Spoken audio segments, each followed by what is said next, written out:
Dear student, today I discuss the next chapter electric conduction. In this chapter I discuss the topic electric current.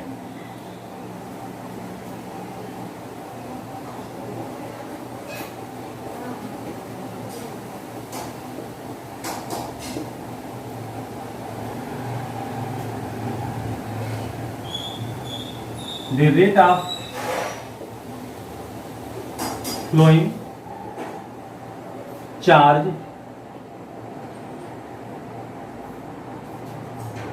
in any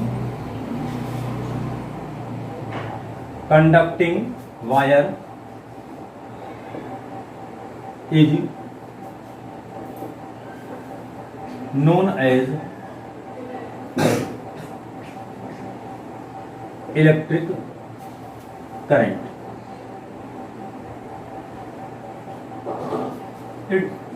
It is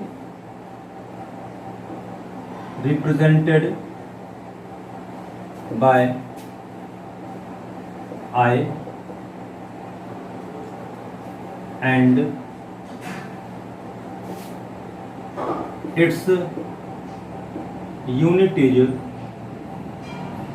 ampere. You know, when any current are flowing in a conducting wire, so I is equal to Q upon T. This is the general formula and unit is coulomb per second or ampere. Okay. So suppose in any conducting wire, in a per 1 coulomb, how many electrons are flowing? Question is very good. So you know Q is equal to N into E. So N is equal to Q upon E. Q is equal to 1 coulomb and E is 1.6 into 10 to the power minus 19. So on solving we get 6.25 into 10 to the power 18 electron per second. So this is a property, this is a very important result in a for a 1 coulomb charge. When you produce in any conducting wire, so number of free electron that will be 6.25 into 10 to the power 18 are flowing per second in this wire. Okay, this is very important result.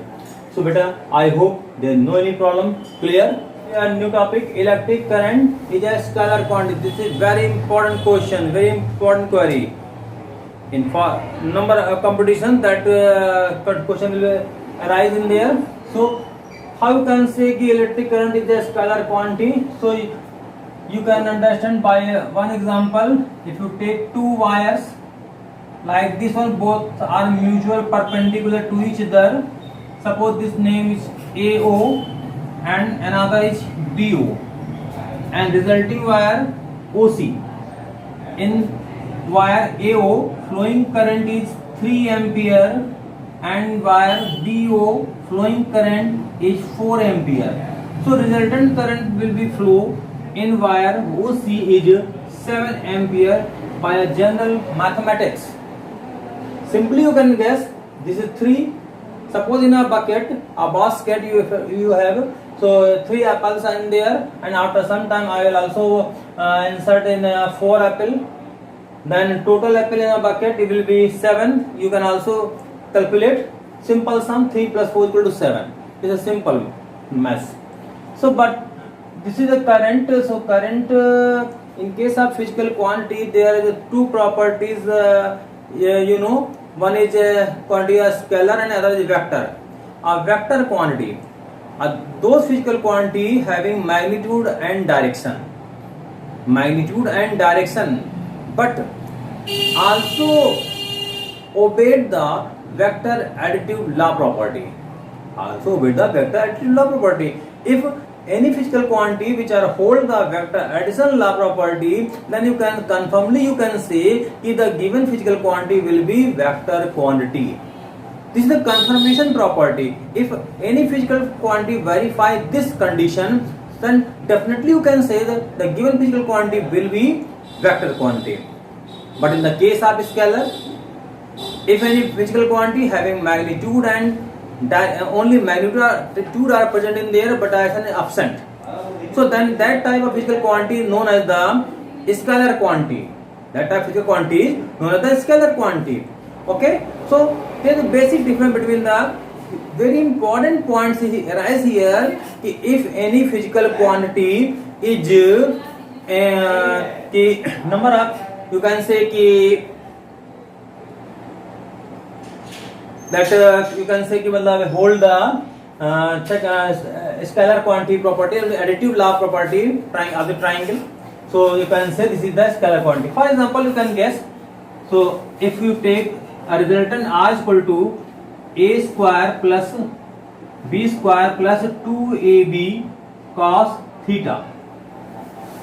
So you know, in first wire flowing current is 3 ampere and here 4 ampere, and this is 2 into 3 into 4 into cos 90. So you know 3 square, that is 9, and 4 square, that is 16, plus cos 90 is 0. 16 plus 9 is, that is 25, and its square root is 5 unit. So you can think ki sum of both values will be 7 ampere, but here by this rule you see this is 5 ampere. So it is not hold that is the current is not hold this property, this rule. Scalar additive law is not hold. So by this reason, electric current is a scalar quantity, not a vector quantity. I hope this law is very clear. No problem. Okay. Thanks. Now next topic is drift velocity.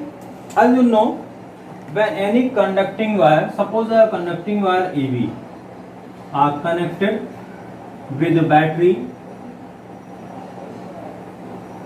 like this, then the current will flow in there. Due to current flow in a metal, in a wire having some number of free electrons in there, approximate 10 to 28 to 20 to 32 number of free electrons per unit volume, as you know very well. So it depends upon the nature of the conductor that will move in there. So influence of that current, they collide to each other. Due to collision of a number of free electrons to each other, then some heat will be generated and some loss will be also arise in there. So due to that, some when you are applying some potential difference from this battery, so then not provide the proper power to the conducting arrangement, then the current will not flow properly. So due to that, gives an accelerated motion to the electron, but simply gives them a drift, a small constant velocity of order approximately 10 to the minus 4 meter per second. That is very small few amount of. So this average velocity of the electron is known as the drift velocity, which are flowing in the conductor. So here you know I is equal to q upon 2 t. When the charge of amount q will flow in the conducting wire, then current will be I equal to q upon t. And when suppose the number of free electron in the metal q is equal to n into e, now putting in there, so I become n e upon t. So I is equal to n e upon 2 t is the general property when the current will flow in the wire. Okay, I hope this is there is no any problem. Okay beta, clear? Thanks.